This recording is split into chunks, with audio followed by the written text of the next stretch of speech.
The Physician's Road. Create your life in medicine on your own terms. Today, we are on the path to wealth. The Physician's Road is brought to you by Vernonville Asset Management.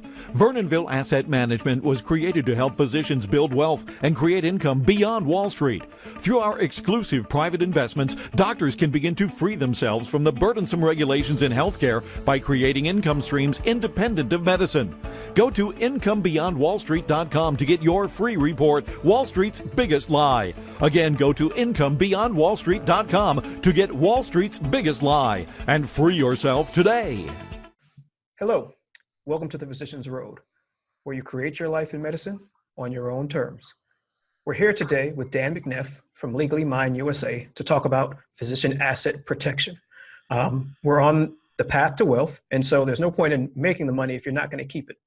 We want to try to keep you away from unscrupulous lawyers and help you put together your estate plan as easy as possible. And so, Dan, thank you for joining us today. You're welcome. Good to be here. Thanks. So can you just give us a little background on the company and yourself and kind of your history? All right. Well, we are the parent child of Jay Mitten, who initially is considered the father of asset protection in the United States. I went to work for him 16 years ago and directed his medical division. Eventually, I bought this division from him and changed the name of the company to Legally Mine. Since 2008, we've been functioning.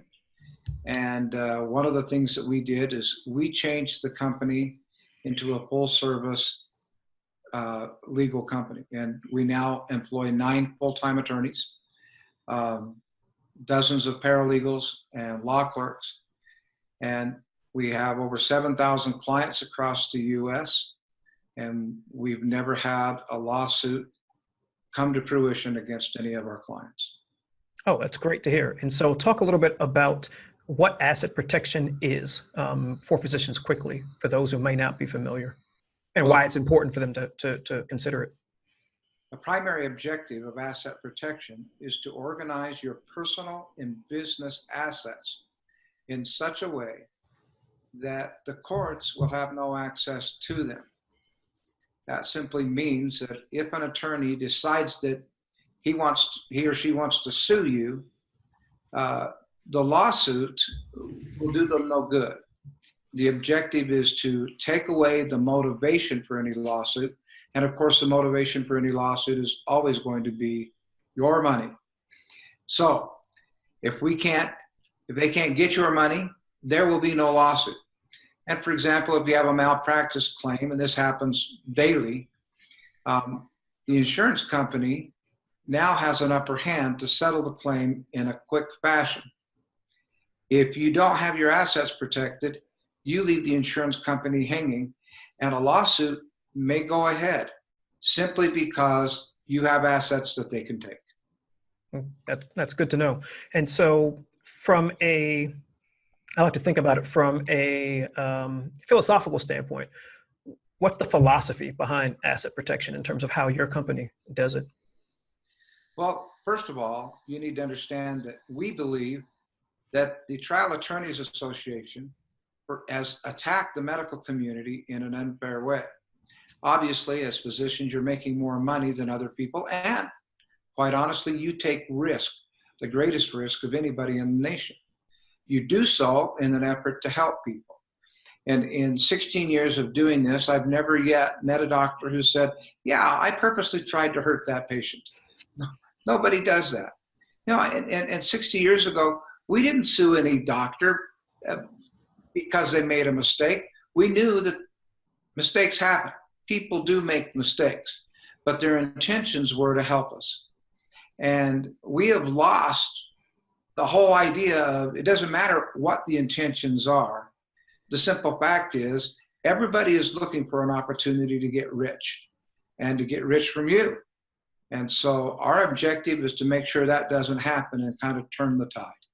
Perfect. That's great. And just full disclosure, I've been a client of you all's for I guess, roughly 8 years now. But just when I got out of residency and started investing, my wife and I, you came down to Houston, you did a presentation, and I appreciated the fact that you were able to kind of work with us and got us. And actually, we're still a work in progress. So we're still working on our structures because we're adding assets. So we definitely appreciate all that you've done for us and helped us. And can you give us a couple of examples, maybe of physicians that didn't use your service and kind of either came to you after the fact or down the line, and kind of what that looked like? Yeah.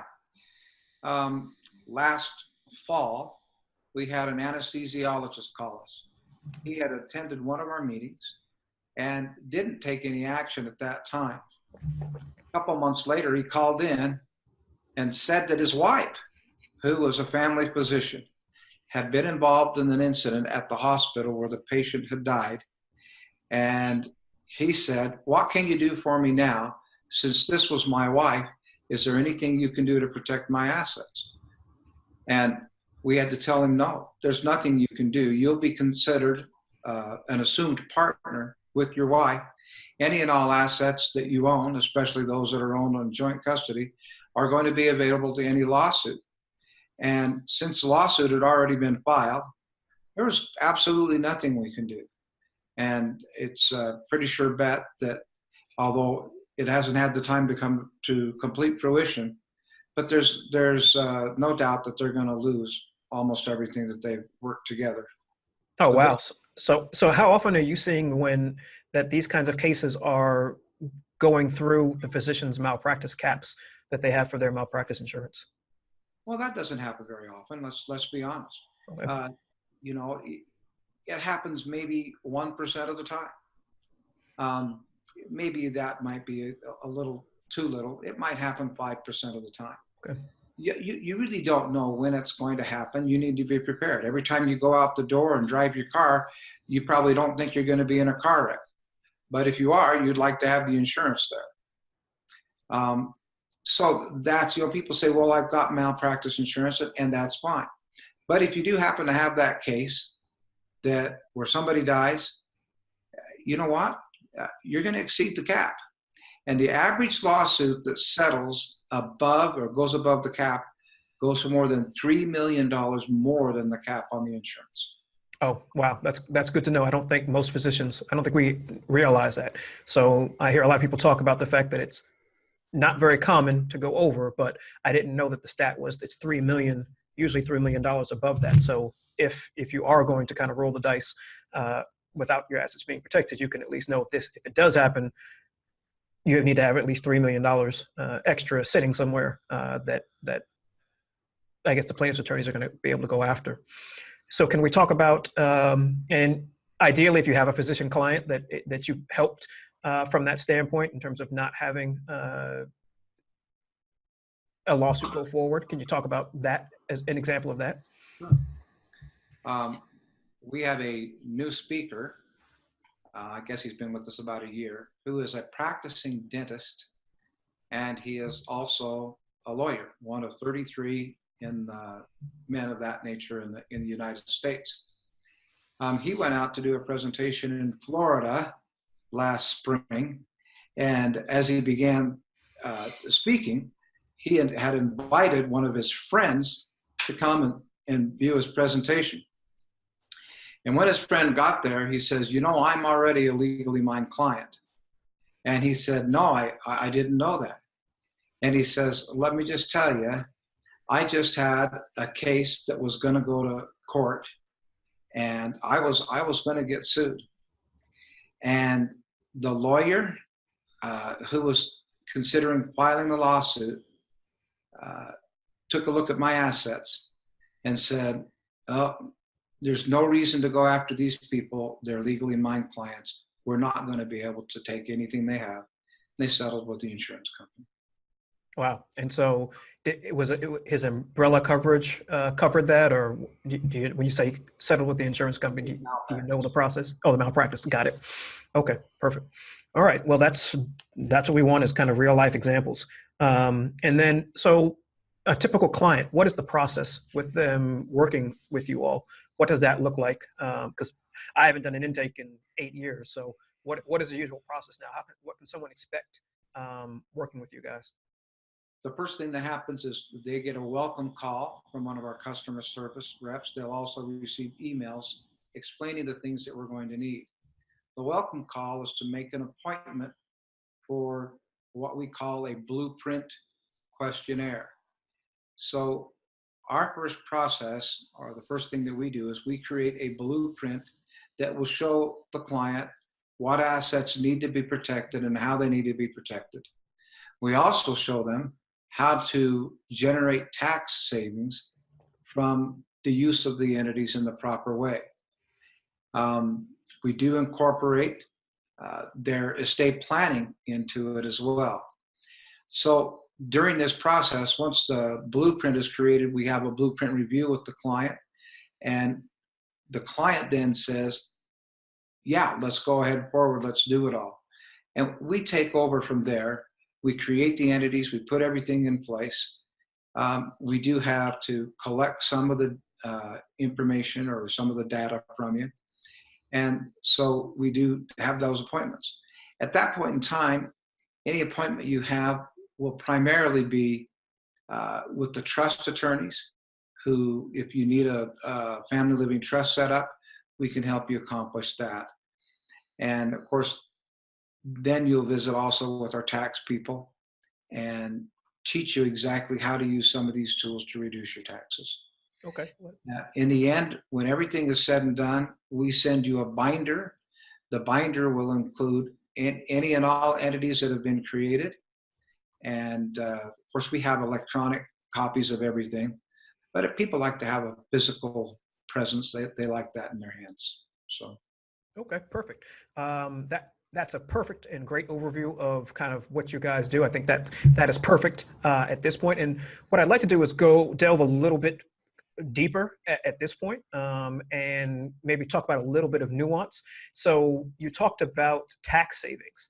Now, of course, everyone's case is different, but typically, the typical physician who is your client, what would you say they're able to save on average by setting up these entity structures on a go-forward year-over-year basis? Now, mind you, I understand tax laws have just changed, but can you give a rough kind of idea?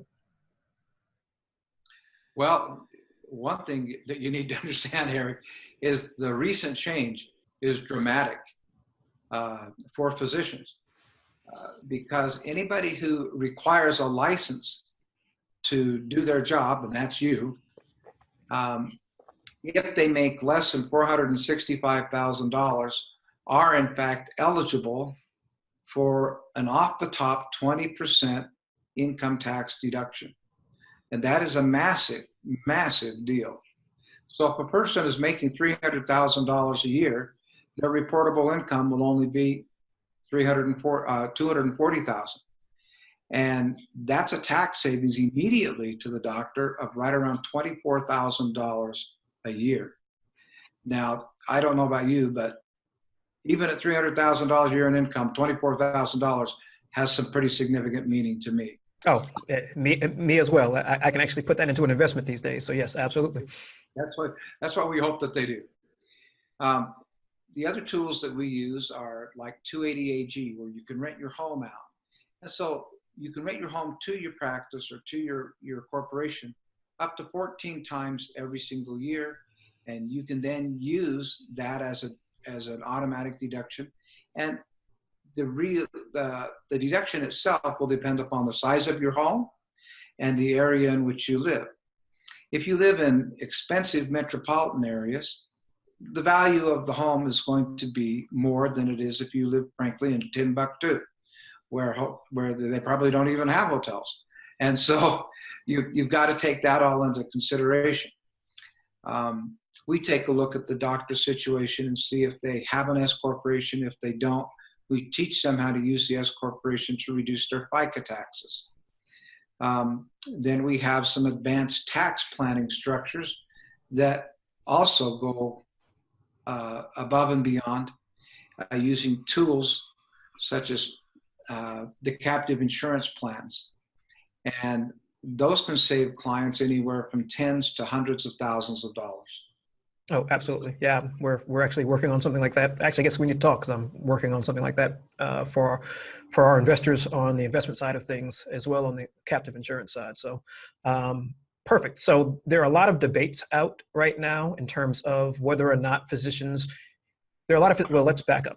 So there are a lot of physicians who do moonlighting work. So they may be W-2 physicians, so they're employed somewhere, but they have moonlighting or extra income coming in from other places. And there's raging debates as to whether or not setting up a corporation for that 1099 or kind of that 1099 income makes sense. What are your thoughts on that? Well, I think it depends upon the income. If you're making $10,000 a year, it may not. But you know what? If you have an S corporation set up for that $10,000 a year, it might be helpful because we frankly can find ways to pretty much eliminate the $10,000. If you're making $100,000 a year on a moonlighting contract, I think it's pretty obvious that yes, setting up that corporation is going to make a massive difference for you. Just right off the bat, the new deduction itself will give you around $7,000 in cash. And the way we do it, frankly, it pays for itself almost, year after year after year. It's kind of silly not to have an S corporation set up. Okay, that's usually my thought as well, but there are lots of debates that rage on in different physician Facebook groups about the value of it. I'm a firm believer in having kind of corporate structures and entities that you would then have the ability to use. So I'm glad that someone who's an expert in the space and deals in the space every day feels the same way. Is there anything that you would like to? Because we're going to make this kind of a short visit today in terms of the interview. I'd like to come back and quarterly do updates and things of that nature. Doesn't necessarily have to be with you, maybe with people on your staff. But is there anything you would like to convey to someone who is new to a physician who is new to the asset protection world? And we've covered a good bit of ground, but what did I not ask you? What was it important that you want to make sure that you convey to people? Most of the doctors make a massive mistake when they consider asset protection. And they think that by simply incorporating their practice, they have created what we call the division between the personal and the business property. Now, to be honest, you've done it. But the courts today can do something that's called piercing the corporate veil. When a judge pierces the corporate veil, they basically look at your corporation as nothing more than an extension of yourself. We call it the alter ego ruling. And so when they employ the alter ego rule, they make anything and any asset that you own that is owned in your own name will now be subject to any lawsuit against your corporation. So the fallacy is, oh, well, I've incorporated my practice, I am protected. No, in fact, you're not protected. And virtually any judge and every judge in America today is going to pierce that corporate veil. You're going to lose your personal assets. So the key to asset protection is making sure that those assets, your personal assets, are also protected. An LLC, for example, will shield anything that's inside of the LLC from an outside lawsuit. However, when the judge pierces a corporate veil, any assets in your name become inside assets to the LLC. However, if, for example, your home itself was in its very own LLC, now it has a separate identity from both you and the corporation, and the judge could pierce the corporate veil, but he can't take the home away because the home is in its very own LLC and has that law protecting it. And so that's the key to asset protection. It's actually protecting the assets you have, not just creating a corporation for your business. Oh, absolutely. Kind of inside threats versus outside threats. And I don't think we'll get into the weeds today with that. The great thing is that you all give great kind of presentations and webinars to prospective clients. And so what we want to do is offer the Physician Road members the ability to contact and get in contact with you all. And we're going to set up a special kind of website so that they can get in contact with you. We're going to put this interview there. And then as we bring more content in from you guys, we'll let it live there. The URL for that is going to be physiciansassetprotection.com. So that's physicians with an S, physiciansassetprotection.com. And we're just going to put a lot of resources there from you guys that can live there so that people can get a good sense of kind of what asset protection is, what it isn't, and how you go about helping people put together those particular types of structures. Are there any mistakes that you see physicians do when it comes to asset protection when they're trying to do it on their own, besides just putting the LLC around their company? Yeah. The LLC itself and the wording in the LLC can make a massive difference. The Trial Attorneys Association has been very careful and very sharp in making sure they place laws or put laws in place, and then make sure that the standard wording used in templated software actually plays in their favor. So it's not simple as you may think it is. Go to the state website, create an LLC, and you're on your way. Frankly, when you get to the courts, you're playing right into the trial attorney's hand, and they know that. And they know that that's a silly thing to do. You need to have asset protection wording in your LLC. So when push comes to shove, there will be no way for them to get at your assets. And so what you're saying is that Legally Zoom isn't going to really protect people? No. Nah. You know what? They use the templated software used by everybody else. And they're less expensive. But in the end, what difference does it make how expensive or inexpensive they are? If it doesn't work, it doesn't work. Perfect. Yeah, that's absolutely the case. And so, any closing thoughts for the audience? Most of our audience are professionals, usually physicians or dentists, high-income professionals. What would you like to convey to them as we close? Well, one of the things that makes Legally Mine unique is the volume of clients we have and the volume of work we do. We don't do anything else. This is all we do.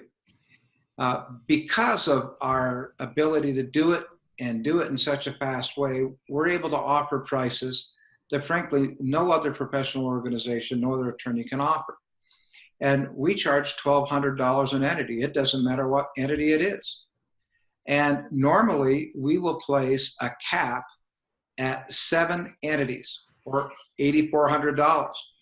However, Eric, because of our association with you, and you have sent us a lot of clients, and we appreciate that, we have decided that your clients, people that come to you, will be capped at 5 entities. So that simply means once you've paid for 5 entities or $6,000, you get free entity creation throughout the rest of your life. You mentioned at the beginning of the podcast that you have purchased some new assets. And as this happens, that's a big yahoo, right? Yep. We're making things happen in our life. It doesn't matter if, and you've been with us for 8 years, we're gonna create the entities at no cost to you from now on because you're one of our clients. And that can just add up over the years, and it can be a significant thing. Now, if you want to call in and make changes in your living trust, you can call and make changes in your living trust, and you're not going to have to pay the $400 an hour you would normally be paying an estate planning attorney to do that. And so that's what, and we work with you to make sure that the estate plan is coordinated in the proper way. Yeah, absolutely. I mean, you guys have been, you've done phone calls. We've done 3-way calls with my accountants. You guys are very much amenable to working with other team members on our financial team to make sure that everything knits together in a cohesive and easy to follow manner. And I think that to me is one of the big things, and I'm not going to show people my blueprint, but it's an easy way to show that you understand exactly where your assets are. And as you build out your financial life, you know exactly which buckets things fall in. And it's been very helpful for me to be able to organize my financial life in that way. So knowing which things are risk assets, which things are not really risk assets. And you've definitely increased my knowledge of finances. And so, any other closing thoughts? Otherwise, we'll wrap this initial podcast up, and we'll go on about our day. Let me throw in a closing thought. I mentioned the attorney who's both an attorney and a dentist. He has specialized in protecting our clients' licenses. So an additional benefit that we have added on just at the beginning of this year, we have a structured program where all of our physician clients are now put in a position where we can show them how to protect their license from peer reviews and being censored in any way, shape, or form in the event of a malpractice case. And it can make a massive difference in the life of the doctor. And so that is something we feel, of all the assets that you have, that's the one asset that always gives you hope, right? Absolutely. You can always use that medical license. As I say, we're usually unemployed by choice. And so anything that protects our ability to earn a living is very valuable. Actually, we won't go into it on this, but I think that whole license protection piece, I think we should get into that at a different time frame. So that is great. And so again, we're going to set up a website where we have all of this information for you all as Physician Road clients. Again, the URL is physiciansassetprotection.com, physicians with an S, assetprotection.com. And so we'll see you next time on the Physicians Road podcast, where you create your life in medicine. The Physicians Road is brought to you by Vernonville Asset Management. Vernonville Asset Management was created to help physicians build wealth and create income beyond Wall Street. Through our exclusive private investments, doctors can begin to free themselves from the burdensome regulations in healthcare by creating income streams independent of medicine. Go to incomebeyondwallstreet.com to get your free report, Wall Street's Biggest Lie. Again, go to incomebeyondwallstreet.com to get Wall Street's Biggest Lie and free yourself today. Thank you for listening to The Physicians Road, where you create your life in medicine on your own terms. Please go to thephysiciansroad.com and sign up for your free guides and resources.